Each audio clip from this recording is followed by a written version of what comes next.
If capital X be a non-empty set and M of X be the set of all mapping of X into itself. Capital X कोई भी एक non empty set है और X से लेकर के X के बीच में जितनी मैपिंग डिफाइंड हो सकती है उसके कलेक्शन को M of X कहा गया।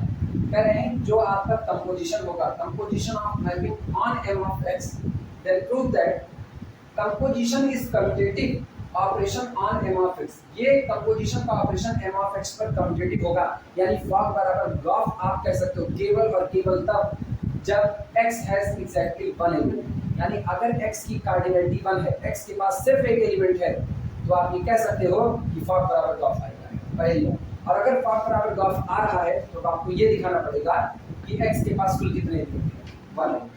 ये दोनों बातें एक दूसरे को मतलब कह रही हैं, इंप्लाइज एंड इंप्लाइज दैट की कंडीशन। शुरुआत करें लिखना। सबसे पहले X की कार्डिनलिटी को 1 मान लिया जाए, लिखना प्रूफ या सॉल्यूशन। लेट माना ऑर्डर ऑफ X का है, cardinality of X is equal to 1। अच्छा ये बताओ अगर X में एक ही एलिमेंट होगा तो कुल कितने फंक्शन डिफाइन? एक ही फंक्शन होगा X के पास तो कुल कितने फंक्शन डिफाइन होंगे? Order of M of X एक ही डिफाइन, बस आइडेंटिटी, क्योंकि X से X इटसेल्फ है ना, ये तो मैपिंग है X से लेकर के किसके बीच में, X की। जब हम कहते हैं हमारी मैपिंग पहले सेट S1 से लेकर के दूसरे सेट S2 के बीच में है, तो कुल कितनी मैपिंग होगी? Cardinality of S, cardinality of S2 to the power cardinality of S1, यही होता था। याद करो बाइनरी में S क्रॉस S से S में जाते थे, S की कार्डिनलिटी है थी, तो n to the power cardinality of S to the power cardinality of S cross S, यही तो लिखते आए। तो इसका मतलब आज की तारीख में कैपिटल X से X में जा रही है, तो cardinality of X to the power cardinality of that is 1 to the power 1, that is एक ही मैपिंग बस। और वो एक ही मैपिंग, अब सुना, वो एक ही मैपिंग कोई और नहीं, सिर्फ और सिर्फ होगी आइडेंटिटी मैपिंग, क्योंकि एक ही एलिमेंट को उसी पर मैप कर दिया, एक ही आइडेंटिटी, तो एक ही एलिमेंट को खुद उसी के साथ चाहे लेफ्ट से मल्टीप्लाई हो चाहे राइट से, कंपोजिशन ही तो लेना है। Identity composition identity, always identity composition identity. हो गया कम्यूटेटिव कि नहीं? ये झगड़ा ये बात है। X की कार्डिनलिटी 1 होगी तो M of X की भी कार्डिनलिटी 1 होगी, और ऐसे केस में हमेशा कम्यूटेटिविटी होगी। क्लियर है बात? देखो let cardinality of X is equal to 1, this implies that cardinality of M of X also is equal to 1। Note करो। अब आगे हमको कुछ करने की जरूरत नहीं। Then composition is trivially commutative with it. Then composition is trivially commutative. Composition is trivially commutative.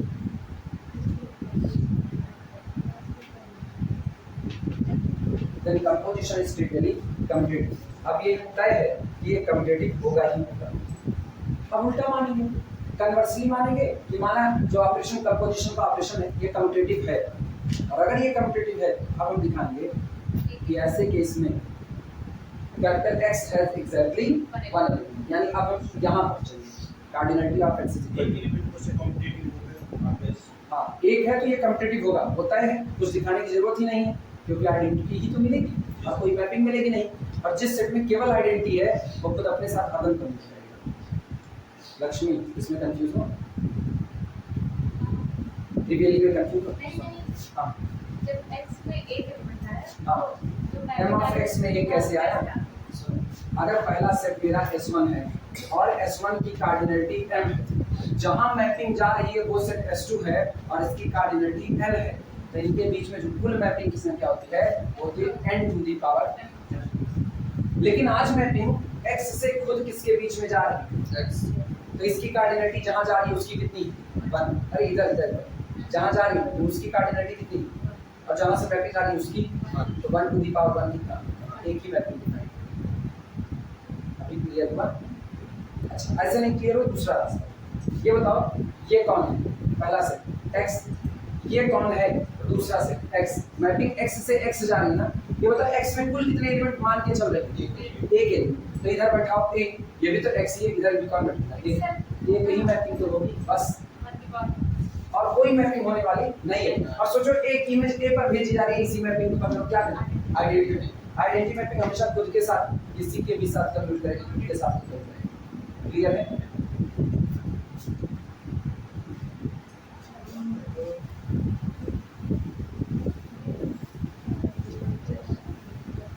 Conversely देखना, conversely let composition on M of X, conversely late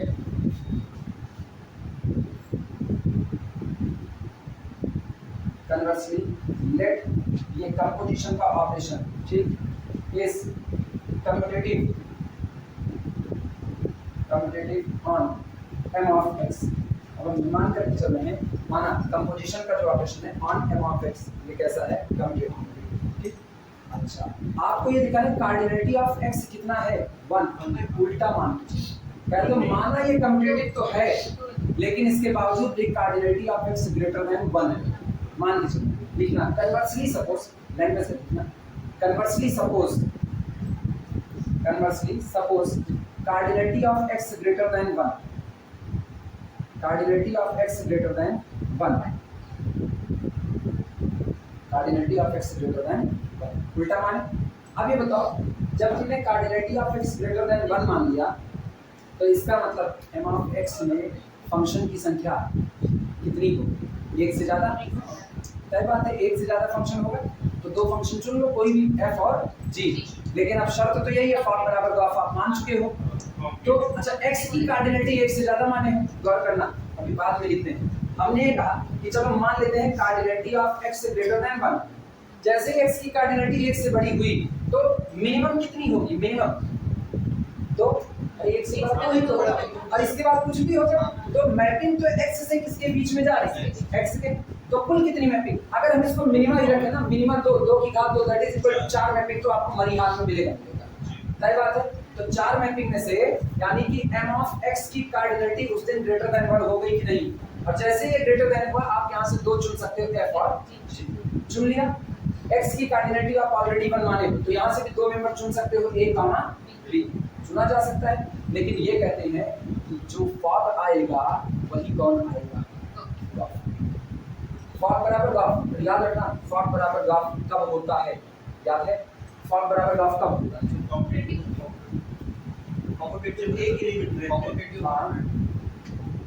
अच्छा ध्यान से सुनना, फॉग एक मशीन है, ग्राफ दूसरी मशीन। कहा जा रहा है फॉग और ग्राफ बराबर, तो मशीन के अंदर, दोनों ही मशीन के अंदर बारी बारी जो भी एलिमेंट का रिजल्ट सेम देगा। पहले फॉग के अंदर में ए डालो, तो ग्राफ के अंदर में भी ए डालोगे, तो फॉग ऑफ ए बराबर ग्राफ ऑफ ए बराबर है। फॉग के अंदर में बी डालो, ग्राफ के अंदर में बी डालो।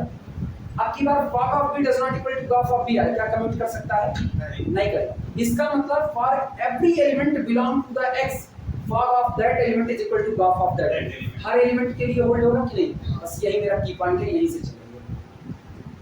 मतलब अगर आपने अपने इस कंपोजिशन ऑपरेशन को कम्यूटेटिव कह दिया, तो ये on that set m of x commutative है, तो सेट से आप कोई भी 2 मेंबर चुनोगे, f और g कोई भी 2 चुनोगे, फॉग बराबर ग्राफ आएगा। और ये केवल तभी हो सकता है जब for all small x belong to the capital x, या for all small a belong to the capital x, fog of a is equal to graph of a। Clear है ये बात है? चलते हैं, क्योंकि एक पर भी डिफरेंट हुआ तो कम्यूटेटिव नहीं रहेगा। लिखना, now let f, g belong to the m of x। Now let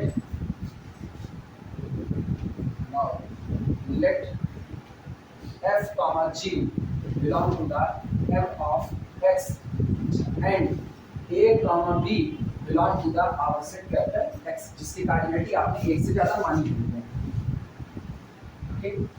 Now where f and g both work from x to x, या अलग अलग लिखना, दोनों चाहो ना तो दोनों अलग अलग लिखो, ऐसे where f be the mapping from x to x and यही बगल में g be the mapping from x to x। यहाँ f भी मैपिंग है x से x में और g भी मैपिंग है x से x में।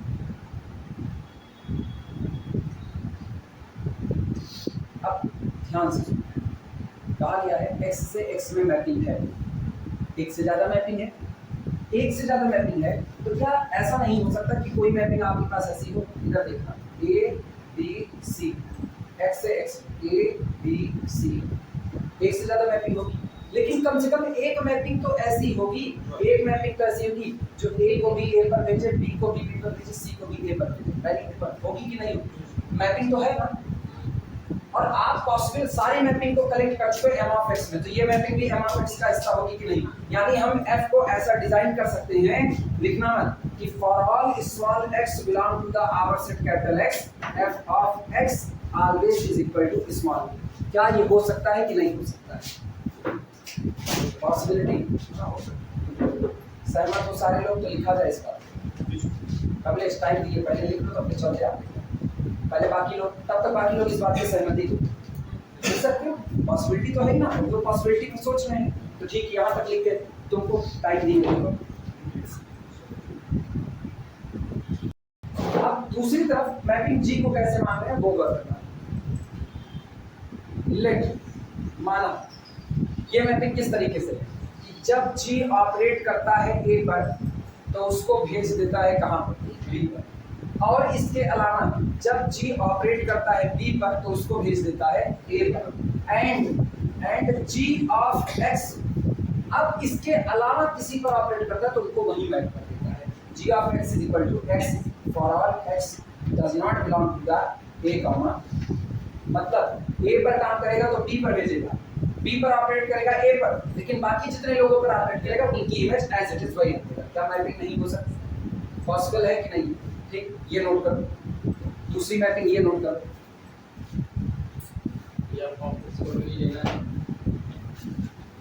एफ ऑफ एक्स ए रहेगा किसके लिए? For all X belong to X, मतलब जब ये एक्स पर काम कर रहा है, एफ एक्स से एक्स पर, पहली मैपिंग ऐसी है कि उसने सारे एलिमेंट को एक जगह ए पर मर्ज करा, सबकी इमेज ए पर आएगी।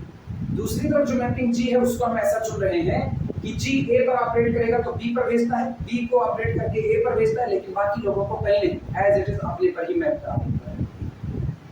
दोनों मैपिंग डिफाइन कर दिए और आप कंडीशन मान चुके हो, फॉर्म बराबर ऑफ, या आप मान चुके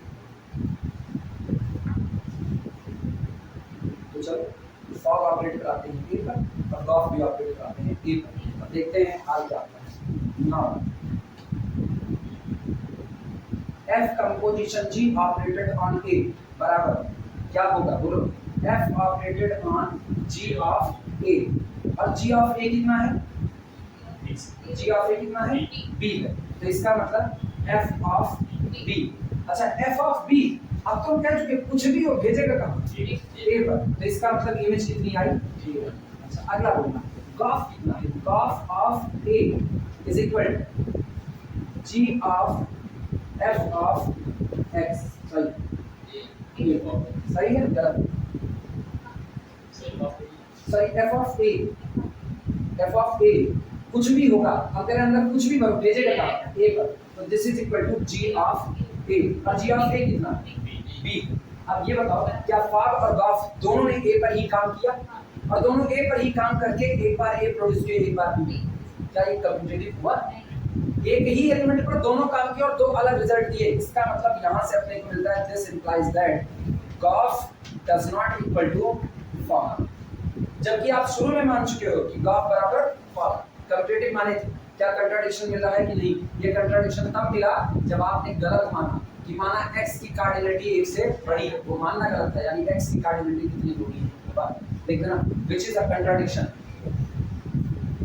which is a contradiction because इस पे a बराबर b कैसे होगा? हम तो दोनों डिफरेंट लेके चले हैं। a बराबर b तुम मान कहाँ सकती हो? ये सोचो, a बराबर b मान लिया तो तुमने दोनों एलिमेंट जो अलग अलग माने सेम मान लिया, और जबकि आपने कार्डिनलिटी शुरुआत में ही तुम कह चुकी हो, ये तो हम यहाँ नहीं लिखे, तुम लोगों को बोल के लिखा है let cardinality of x greater than 1, तभी तो हम दो एलिमेंट a और b चुन पाए। इसका मतलब a और b हमने डिस्टिंक्ट चुने, वो तुम्हारी कॉपी में इधर नहीं लिखा, इधर हम लिखे तुम लोगों को लिखा है, ये लिखे ना which is a contradiction, यहाँ लिख दिया which is a contradiction।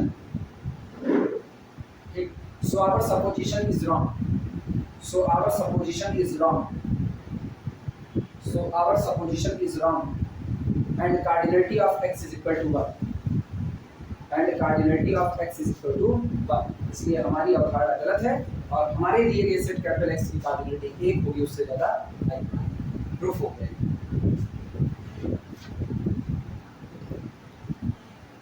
Mark each of the following true और फॉल्स, हर एक को ट्रू या फॉल्स है ये बताइए।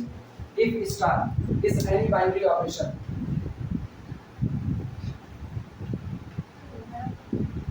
if star is any binary operation,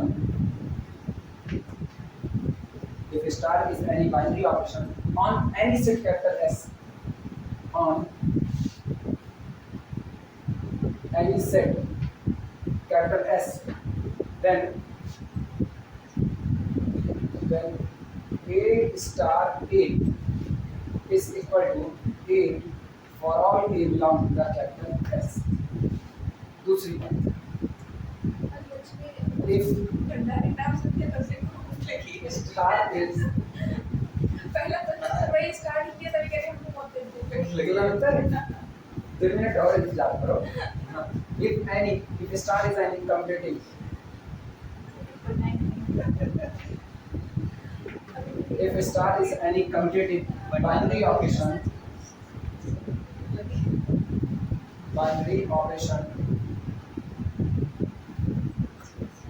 if star is any commutative binary operation on any set capital S, then A star B star C is equal to B star C star A for all A comma B comma C belong to the capital S. C. तीसरी बात, if star is any associative binary operation, if star is any associative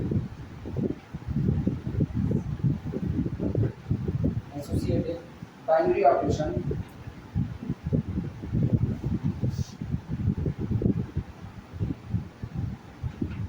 if star is any associative binary operation on any set S, on any set capital S, then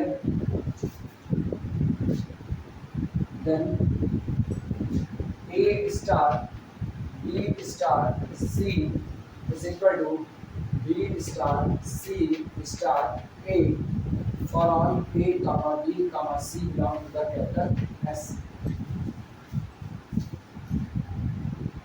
ठीक, तीसरे के बाद चौथा,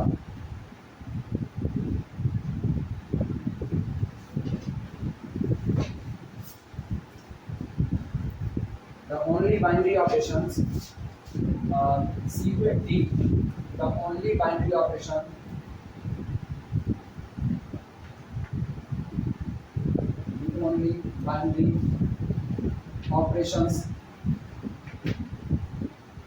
the only binary operations of any importance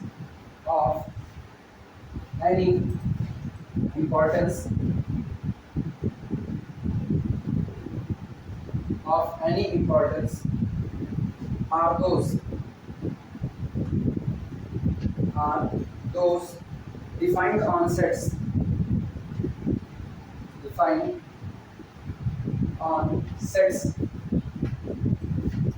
of numbers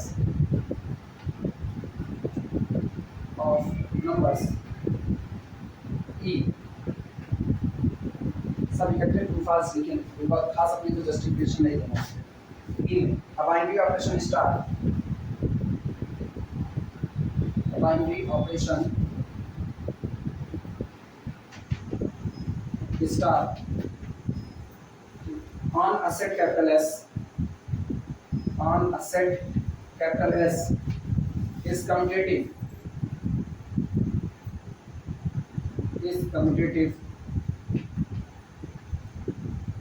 if there exists A comma B belong to the capital S such that A star B बराबर B star A, equivalent छोटा हो गया है, A star B बराबर B star A, और E के बाद दो और, लेकिन पहले बोर्ड कर चुका है मेरा, लिमिटेशंस एग्जिस्ट करती हैं।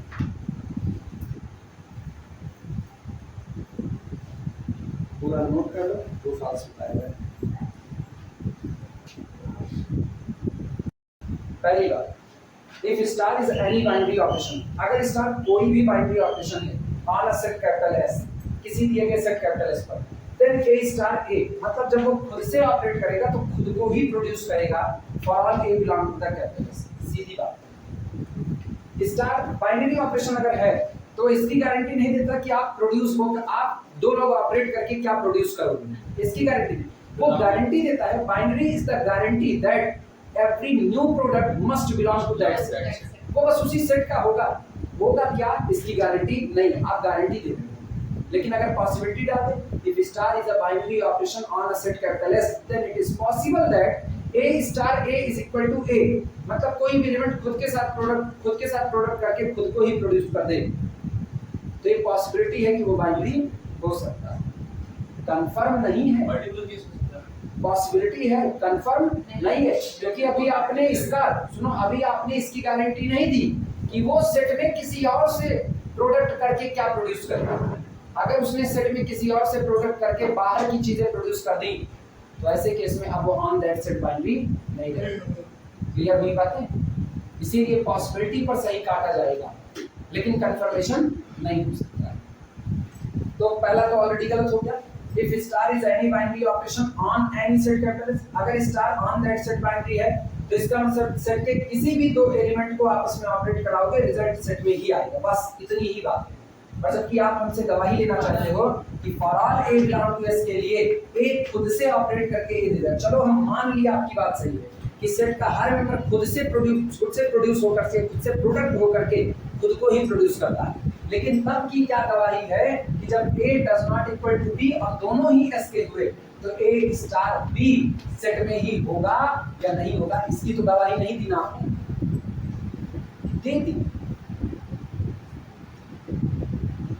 दे दी कि नहीं दी? अपना दिमाग चलाओ, हम क्वेश्चन पे क्वेश्चन बना रहे हैं। हाँ, बिलोंगिंग की गारंटी आपने दी कि नहीं? खुद से खुद पर ऑपरेट करेगा तो ए देगा, या आप कहलवाना चाहते हैं? ये दो है और ए बिलोंग टू एस, ये मतलब ले रहे हैं भाई ऑपरेटर। जवाब दिए गलत दी, गारंटी उसने दी है क्योंकि उसने कह दिया star is the binary on the set capital S, अपना बात ही खत्म, एक ही बार में बात ना। वो कह रहा है if star is any binary operation on the set capital S, अगर स्टार किसी दिए गए सेट पर बाइनरी है तो गारंटी तो मिल रही ना, आप ए को ए से ऑपरेट कराओ, ए को बी से ऑपरेट कराओ, ए को सी से, किसी से भी ऑपरेट कराओ, same to same, different to different, जो आएगा वो किसका आएगा? सेट। आगे की बात जो आप हमसे चाहते हो वो नहीं सही हो सकती कि कोई भी बाइनरी ऑपरेशन खुद से प्रोडक्ट करके खुद को ही प्रोड्यूस करे, ये हमेशा सही नहीं होता। हो सकता है, लेकिन आप क्या करो, फॉर ऑल ए, कुछ के लिए हो सकता है, सबके लिए हो, ये कोई जरूरी नहीं, इसलिए ये बात अभी आई बात समझ में। तो बाइनरी होने की गारंटी दे दिया, इसका मतलब ये तो कह दिया कि अब आप बाहर जाने वाले नहीं हो, तो इसका तो मुद्दा ही नहीं है, इसका कोई मुद्दा नहीं। अभी क्लियर हुई बात है? दूसरी तरफ दूसरा कहता है if star is any commutative binary operation on any set capital, अगर स्टार ऑन दैट सेट पर बाइनरी है, पहली बात, और बाइनरी होने के साथ साथ कैसा है? कम्यूटेटिव। तो A star B star C बराबर B star C star A, for all A comma A B C belong to S. ये बताओ ए बी सी किसका member? Star binary on the capital S, तो इसका मतलब B star सी किसका member? S का member. अब ये बोलना बी स्टार सी एस का मेंबर, सिंगल एक मेंबर है, चलो डी मान लो, तो क्या लिखा गया? ए स्टार डी बराबर D star A, for all A B C belong to the capital S. हमेशा सही होगा, क्योंकि कम्यूटेटिविटी कहती है एक दो एलिमेंट के लिए कम्यूट नहीं होना, सबके लिए क्या हो जाना? कम्यूट होना। इसका मतलब दूसरी बात क्लियर हुआ। तीसरे पर if star is any associative binary operation on any set capital S, अगर स्टार किसी सेट कैपिटल एस पर एसोसिएटिव है, then these two are equals. क्या ये कम्यूटेटिव लिखा गया है कि नहीं? और हम लोग कह चुके हैं एसोसिएटिव कम्यूट होने की गारंटी नहीं, शुरू में लिख चुके हैं associative need not implies commutativity and commutativity need not implies associativity, both two conditions are independent to each other. ये दोनों एक दूसरे से पूरी तरह से आजाद हैं। एसोसिएटिव करके गारंटी क्या लेना चाहते हो? कम्पिटेटिव। गलत है कि नहीं? इसका मतलब ये टुकड़ा फॉल्स। कम्पिटेटिव कह दिया तो एसोसिएटिव भी नहीं कह सकते, और एसोसिएटिव कह दिया तो कम्पिटेटिव भी नहीं कह सकते। कोई गारंटी नहीं। Both two conditions are independent to each other. ये हम लोग बहुत पहले ही लिख चुके हैं। फिर अगला देखो, अगली बात ये कह रहे हैं the only binary operation of any importance are those defined on the set of number. कह रहे हैं सिर्फ उन्हीं बाइनरी ऑपरेशन का महत्व है, सिर्फ उन्हीं बाइनरी ऑपरेशन का महत्व है जो नंबर के सेट पर डिफाइंड है। सबसे गलत बात, बाइनरी का कॉन्सेप्ट इस आधार पर नहीं दिया गया। बाइनरी का कॉन्सेप्ट बिना नंबर के सेट को देखे हुए दिया गया।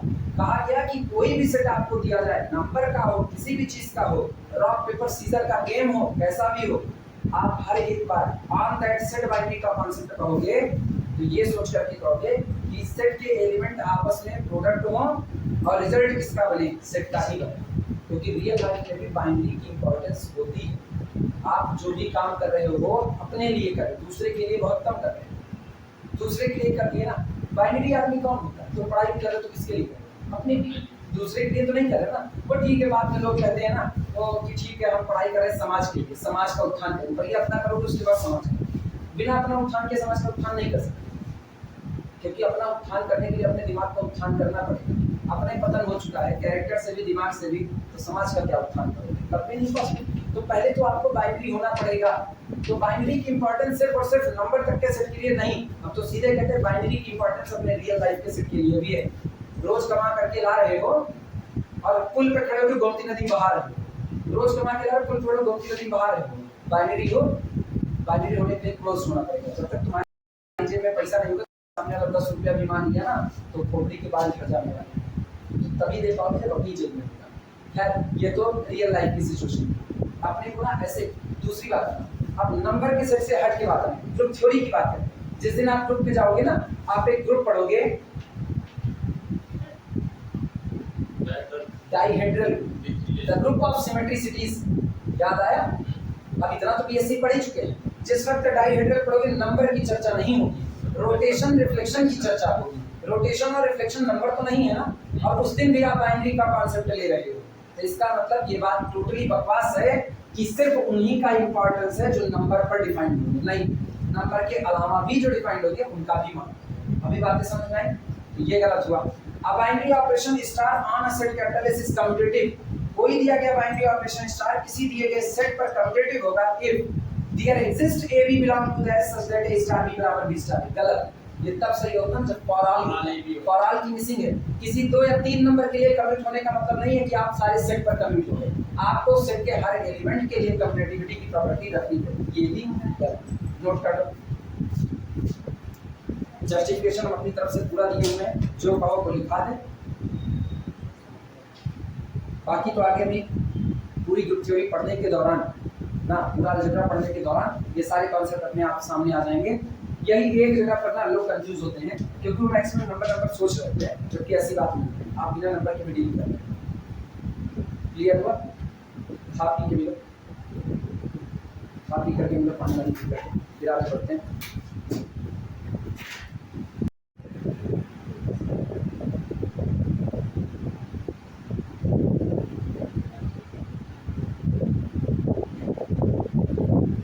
Right identity, left identity and identity, ये तीनों बिल्कुल अलग चीजें हैं। राइट आइडेंटिटी एक अलग मैटर है, लेफ्ट आइडेंटिटी अलग मैटर है, और आइडेंटिटी एक अलग मैटर है। किसी सेट के पास राइट आइडेंटिटी हो तो कोई जरूरी नहीं लेफ्ट आइडेंटिटी होगी, लेफ्ट आइडेंटिटी हो तो कोई जरूरी नहीं राइट आइडेंटिटी होगी। ऐसे भी सेट हो सकते हैं जिसके पास लेफ्ट आइडेंटिटी राइट आइडेंटिटी दोनों होगी और दोनों अलग है। और ऐसे भी सेट हो सकते हैं जिस दिन लेफ्ट आइडेंटिटी राइट आइडेंटिटी दोनों होगी और दोनों एक बराबर होगी, उस दिन सेट के पास अपनी आइडेंटिटी। 3 अलग कॉन्सेप्ट चलेंगे, राइट आइडेंटिटी, लेफ्ट आइडेंटिटी और आइडेंटिटी। इसीलिए ग्रुप की डिफिनेशन भी इनके आधार पर दी जा सकती है, क्योंकि ग्रुप में आपको क्या जरूरत होती है? आइडेंटिटी। तो ग्रुप की डिफिनेशन लेफ्ट आइडेंटिटी और राइट आइडेंटिटी के आधार पर बनाई जा सकती है, और आगे कभी बनेगी। जब बनेगी तब करवाना, तब देखेंगे। अभी तो हम लोगों ने ग्रुप को भी टच नहीं किया। अभी ग्रुप तक पहुंचने के लिए कह सकता हूं मैटर इकट्ठा कर रहे हैं, जिसमें सबसे पहला मैटर हम लोगों ने क्या इकट्ठा किया? बाइनरी। दूसरा क्या इकट्ठा किया? बाइनरी को एसोसिएटिव कहा। फिर हम लोगों ने क्या कहा, फिर बाइनरी को जा करके कम्यूटेटिव कहा, वहां से सेमी ग्रुप का कॉन्सेप्ट लेकर के आए। सेमी ग्रुप के कॉन्सेप्ट को लाने के बाद अब हम बढ़ रहे हैं धीमे धीमे आइडेंटिटी की तरफ, और एक बार आइडेंटिटी का मैटर डील कर ले गए, फिर हम आगे बढ़ेंगे left inverse, right inverse and inverse. जब ये निपटा लेंगे तो हमारे पास वो सफिशिएंट मैटर हो चुका है जिससे अब हम ग्रुप को डिजाइन कर सकते हैं, क्योंकि ग्रुप को डिजाइन करने के लिए 4 बेसिक बातें होनी चाहिए। पहला, ऑन दैट सेट बाइनरी होना चाहिए, एसोसिएटिविटी होल्ड करनी चाहिए, एक्जिस्टेंस ऑफ आइडेंटिटी होनी चाहिए, एक्जिस्टेंस ऑफ इनवर्स। 4 हो गए तो ग्रुप हो गए, और अभी तक हम ग्रुप नहीं पहुंचे, अभी तक हम केवल मैटर इकट्ठा करें। अब तीसरा पायदान खड़े हैं, तीसरे पायदान में याद करो जिस वक्त केवल बाइनरी होगा उसको ग्रुपाइड बोलते हैं। ऑन दैट सेट एक ऑपरेशन बाइनरी है तो उसको ग्रुपाइड कहा जाएगा। ऑन दैट सेट एक ऑपरेशन बाइनरी है, बाइनरी होने के साथ साथ एसोसिएटिव है तो सेमी ग्रुप कहा जाएगा। अब अगर इन सब के साथ एक बिहेवियर और आइडेंटिटी लेकर के आ गया, मोनाइड बन जाएगा। और मोनाइड के बाद चौथा कम्यूटेटिविटी लेकर के आ गया, सॉरी कम्यूटेटिव कर गया, आइडेंटिटी एक्जिस्टेंस ऑफ इनवर्स लेकर आया तो 4 प्रॉपर्टी के साथ ग्रुप बनाएगा, और 5वां कम्यूटेटिव लेकर के आया तो अभी लंबा रास्ता तय करना बाकी है। शुरुआत किस पर हो रही है, right identity, left identity and identity लिखने की शुरुआत कर रहे हैं। देखो डबल स्टार करके लिखना, if S star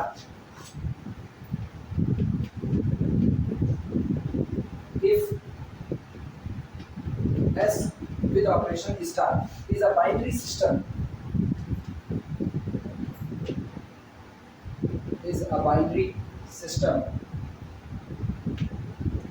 if S star is a binary system and small e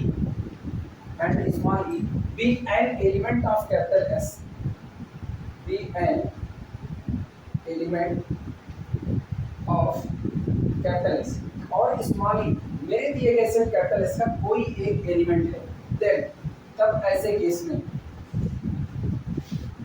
small E is said to be, इस स्मॉल ई को कहा जाएगा, small E is said to be dash. पहली बात राइट आइडेंटिटी, इसे black consider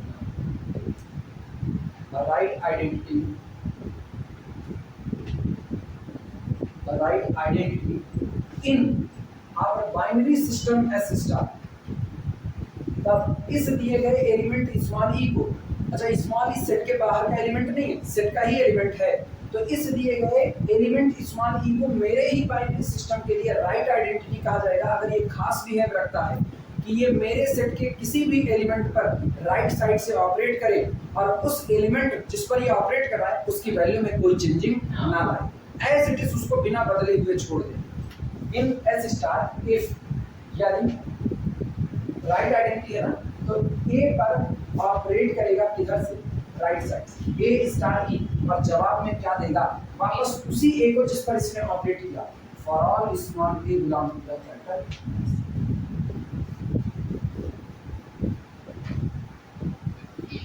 मेरे दिए गए बाइनरी सिस्टम एस स्टार में अगर मुझको खोजने पर एक एलिमेंट ऐसा मिल गया, मेरे दिए गए सेट एस स्टार में अगर खोजने पर हमको एक एलिमेंट ऐसा मिल गया जो एक बिहेव रखता है कि वो जब जब सेट के किसी भी मेंबर पर राइट साइड से ऑपरेट करेगा तो मेंबर की वैल्यू में कोई चेंज नहीं लाएगा, तो ऐसे केस में ये कौन सा, ये एलिमेंट ई जो ऐसा बिहेव रखता है कि मेरे दिए गए सेट कैपिटल एस के लिए किसका काम करेगा, राइट आइडेंटिटी का काम करेगा। क्लियर हुई बात? एग्जांपल भी लगाए जाएंगे खूब जम करके।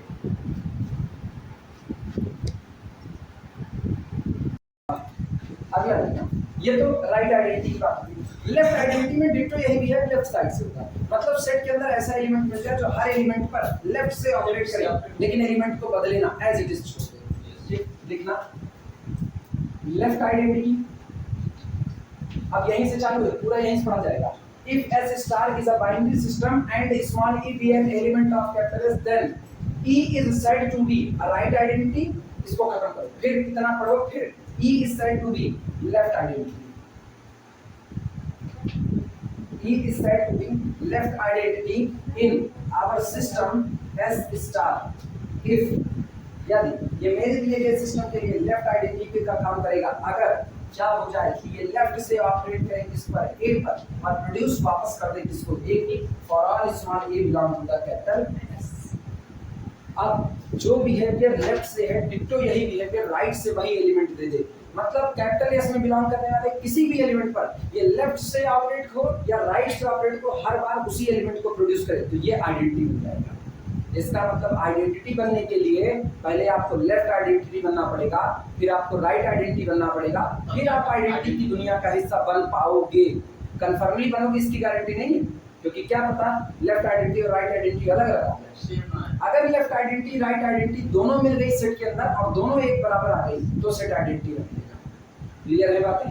देखना तीसरा पॉइंट लिखना, an identity, capital E is said to be an identity, an identity. अब दो बातें लिखी जा सकती, चाहे लिखो an identity in S star, in our system S star, चाहे थ्योरेटिकल में ऐसा लिख सकते हो if it is left as well as right identity, और चाहे लिखो ए स्टार ई बराबर e star A for all small A belong to the. Mathematical term में ऐसा लिख सकते हो, कौन सा लिखोगे? Theoretical mathematical? Mathematical if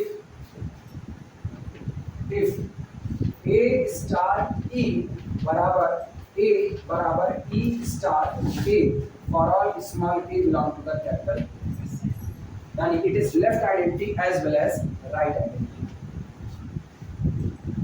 that is लिख दो आगे ये भी, तो that is if e is left as well as right identity, right identity in capital S, जब वो कैपिटल एस में लेफ्ट आइडेंटिटी बने as well as right identity बने। अब एग्जांपल की शुरुआत करेंगे। हेडिंग डालना बाइनरी सिस्टम, दूसरी तरफ identity. Left identity right identity थोड़ी देर के बाद चर्चा करेंगे, पहले ना आइडेंटिटी का मामला देख लेते हैं। इधर देखना, सबसे पहले पहला इंटीजर का सेट जेड और बाइनरी ऑपरेशन है एडिशन। अब तो पता है ना इंटीजर के सेट पर एडिशन का ऑपरेशन बाइनरी होगा, और पूरे इंटीजर में जीरो ऐसा है चाहे जिधर लेफ्ट राइट कहीं से भी ऐड करो एलिमेंट की वैल्यू को बिल्कुल भी अफेक्ट नहीं करता है। इसका मतलब आइडेंटिटी कौन होगा? जीरो। लिख देना इधर, आइडेंटिटी की दुनिया में इसमें जीरो शामिल होगा। अगला लिखना, दूसरा इंटीजर का सेट जेड लो, ठीक, इंटीजर का सेट जेड और ऑपरेशन लो मल्टीप्लिकेशन का। ये बताओ इंटीजर के सेट पर मल्टीप्लिकेशन का ऑपरेशन बाइनरी है कि नहीं? बाइनरी ही मांग रहे हैं और कुछ नहीं, बाइनरी तो है, बाइनरी है तो इसमें आइडेंटिटी का काम कौन करेगा? वन, क्योंकि वन को आप किसी भी नंबर पर चाहे लेफ्ट राइट कहीं से मल्टीप्लाई करो एलिमेंट की वैल्यू पर कोई चेंज नहीं आएगा। अगला देखना, तीसरा, क्या सब लोग m ऑफ x जानते हो? Collection of all mapping from x to x itself, अभी भी चर्चा हुई है उसकी। तो m ऑफ x पर कंपोजिशन का ऑपरेशन लिया गया है, m ऑफ x पर कंपोजिशन। यहां हम बता देते हैं where m of x is equal to, where m of x is equal to collection of all function f such that f work from x to x, collection of all function f where f work from x to x। ठीक, इसके लिए identity बोलना, इसके लिए जो identity होगी ना वो i x। सेट के लिए ऐसा भी स्टैंडर्ड नोटेशन है कि i और नीचे उसी सेट की चर्चा कर लो जिस सेट पर ये आइडेंटिटी बनने वाला है, i x। और ix होगा तो डिफाइंड एज, इस तरीके से परिभाषित होता है, डिफाइंड एज, अरे दिक्कत लगी केवल i, when i x operated on any member x produce itself x, तो खुद किसको प्रोड्यूस करेगा? x को ही प्रोड्यूस करेगा। ठीक, आगे लिख देना for all small x belong to the capital, क्योंकि आइडेंटिटी मैपिंग किसी भी मैपिंग पर लेफ्ट राइट कहीं से भी ऑपरेट करे वैल्यू में कोई चेंज नहीं आएगा। क्या है? आइडेंटिटी मैपिंग, हाँ, कोई चेंज नहीं है, नाम ही उसका आइडेंटिटी मैपिंग इसीलिए पढ़ा हुआ है। एक क्वेश्चन था कल के पढ़ते वक्त, हम लोग पहले मैट्रिक्स पढ़ते हैं, कहीं भी इंटर में पढ़ेंगे, पहले मैट्रिक्स का चैप्टर पढ़ेंगे फिर डिटरमिनेंट पढ़ेंगे, फिर यहाँ आते हैं तो यहाँ भी वही करते हैं, पहले मैट्रिक्स पढ़ते हैं फिर डिटरमिनेंट पढ़ते हैं, यही तो होता है। ठीक, सवाल ये उठता है दुनिया में पहले कौन आया, मैट्रिक्स या डिटरमिनेंट? क्योंकि पढ़ा तो जाता है पहले मैट्रिक्स फिर डिटरमिनेंट। क्वेश्चन तुम्हारे पाले में सोचना, पहले मैट्रिक्स या पहले डिटरमिनर।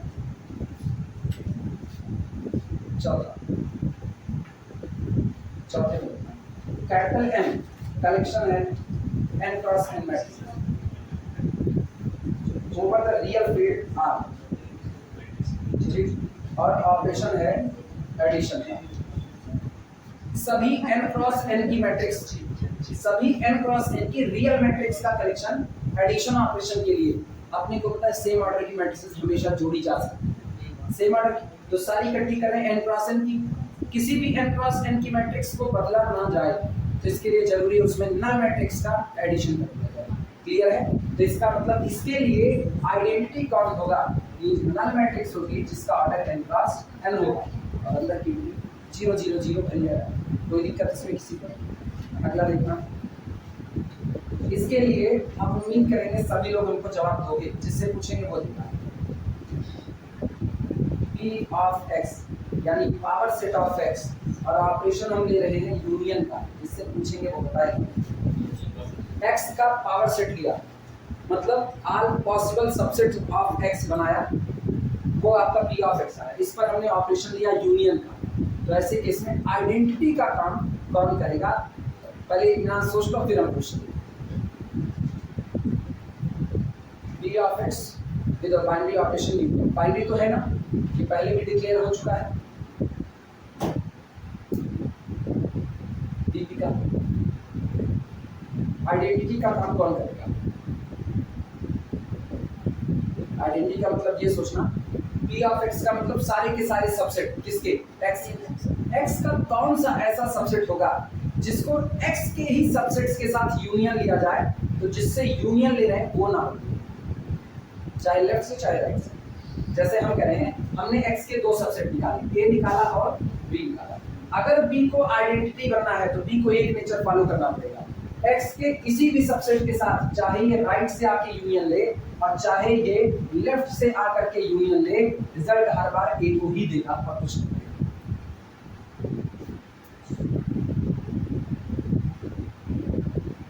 सोच करके जवाब विनीता शामिल हो सकते इस जवाब में।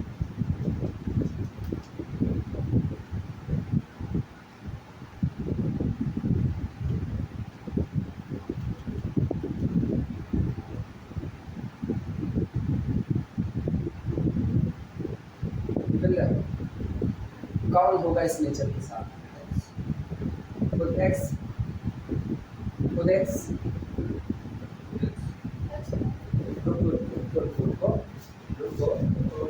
x को हमने लिया small a small b small c, इसका एक सबसेट ले लिया सिंगलटन a और इसका यूनियन लिया x के साथ। यूनियन में हमेशा बड़ा वाला सेट ही चढ़ता है, जैसे इक्वल टू अगेंस्ट बदल गया, जबकि अगर x को आइडेंटिटी बनना है तो x इसके साथ यूनियन में आए, लेकिन यूनियन का रिजल्ट यही बने।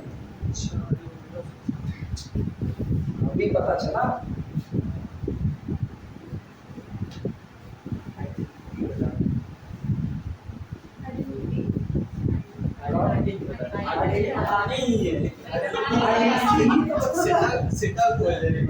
सेट में आइडेंटिटी का काम कौन करेगा, कृष्णा कौन करेगा? अरे ताजुब, हम 1 2 3 4 तक अभी हम पहुंच चुके हैं, अभी तक जवाब नहीं आया मेरे पास। बहुत आसान चीज पूछे, बहुत आसान चीज, बस खोपड़ी चलाने की बात है। सोच ही नहीं रहे हम पहले बोले ना मिल्खा सिंह हमेशा तकलीफ देते हैं, उधर जीरो तकलीफ देता है। जीरो का ही दूसरा रूप सेट थ्योरी में कौन इम्पटी कर लेना तो हर जगह वही आएगा। क्या हर जगह इम्पटी आएगा? नहीं, इम्पटी सेट आइडेंटिटी ले लें।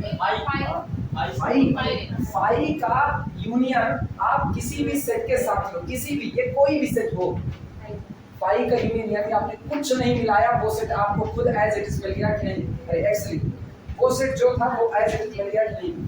तो यहाँ फाई का यूनियन चाहे लेफ्ट से चाहे राइट से, रिजल्ट हमेशा वही सेट तैयार होगा जिसके साथ यूनियन है। तो यहाँ पर लिखना, इसके लिए आइडेंटिटी कौन होगा? फाई। हालांकि फाई नहीं, आप बोलते हैं फाई नहीं बोलेंगे। सिमेट्रिक डिफरेंस तो हम अभी तुम लोगों को बताया नहीं है ना, सिमेट्रिक डिफरेंस बताया नहीं। अगर सिमेट्रिक डिफरेंस नहीं बताया तो चलो उसकी चर्चा नहीं कर रहे, कभी बता देंगे उसको। अच्छा अब की बात सुनो, अब की बात 6वां नंबर लगा। 6वें नंबर पे है सेट मेरा है p of x, power set of x, और ऑपरेशन है इंटरसेक्शन, ऑपरेशन इंटरसेक्शन। सोच लो उसके बाद फिर जवाब दें। ये p ऑफ x इंटरसेक्शन के लिए आइडेंटिटी कौन होता है? खुद x होगा, सबसे मेन सेट बड़ा वाला से।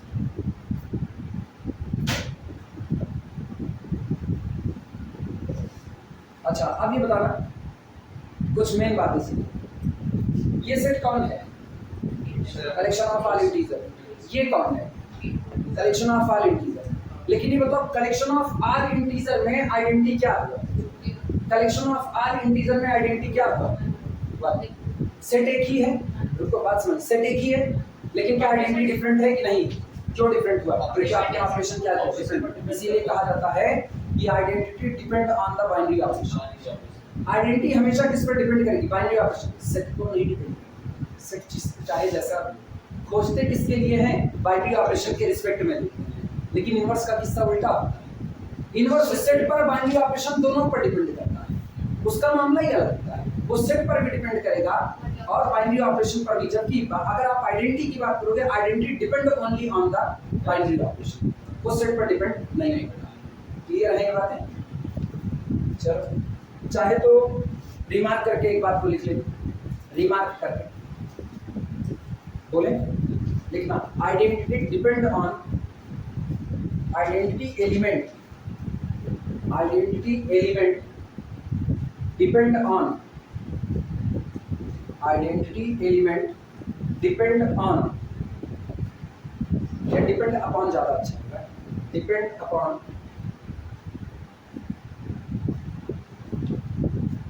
या रुको, हम शायद कुछ बात उल्टी बोल रहे हैं, कुछ बात उल्टी बोल रहे हैं। Identity depend on binary operation and both होना चाहिए।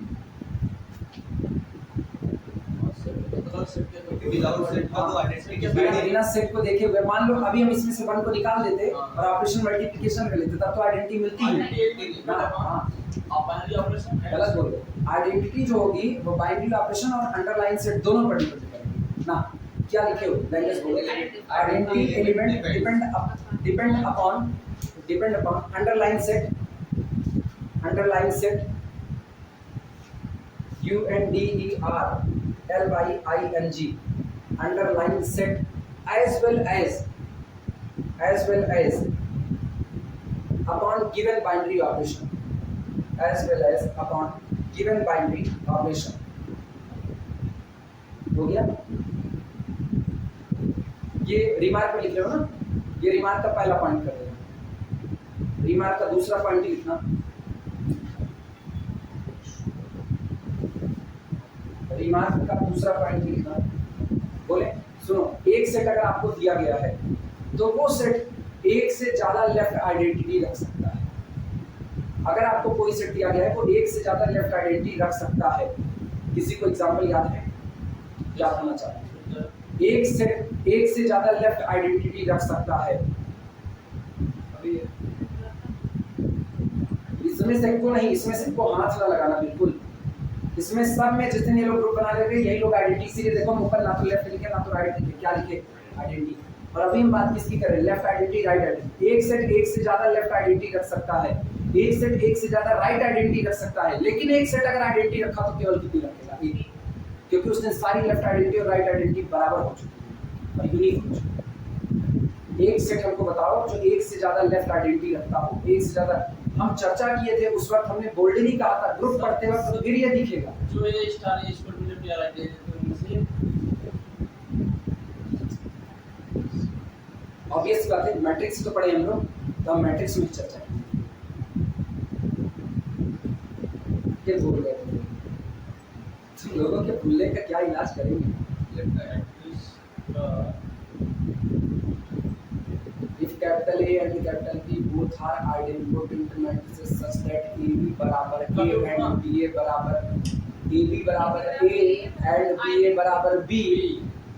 याद आ रहा है कुछ? Then prove that a b and b a both are idempotent. शर्त लगाई गई थी, याद आया? वही हमने कहा था कि गौर करो ये किस तरह से बिहेव कर रहे हैं। ये कह रहे हैं ए इंटू बी करेंगे तो कौन आएगा? ए ही आएगा। और बी इंटू ए करेंगे तो कौन आएगा? बी आएगा। दो प्रॉपर्टीज थी, एक में ए इंटू बी करने पर एक आता है, एक में बी इंटू ए करने पर बी आता है, दोनों अलग अलग। अभी एक चीज गौर करो, जरा ऊपर आ जाए, अभी अपने आप क्लियर हो जाएगा, पुराना याद आएगा। जब तक ए इंटू बी किए तो कितना आया? ए आया। मतलब आप बी को हटा के कुछ भी रखोगे, रिजल्ट कौन? ए। यहाँ कोई भी बैठे सबका नेचर है वो ए पे ऑपरेट करके वापस क्या छोड़ रहा है? ए। तो इसका मतलब इधर बैठा हर एलिमेंट राइट आइडेंटिटी का काम कर रहा है कि नहीं कर रहा है? तो होगा।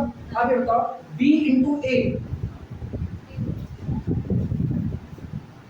B into a is equal to, अगर हम ए ही लिख दिया b into a is equal to a, तो इसका मतलब बी को कुछ भी बैठाओगे, बी को कुछ भी करो, b1 करो, b2 करो, b3 करो, b4 b5 b6 कुछ भी करो, हर बार a से मल्टीप्लाई होके क्या देगा? a देगा। तो अभी किधर से ऑपरेट कर रहा है? लेफ्ट से।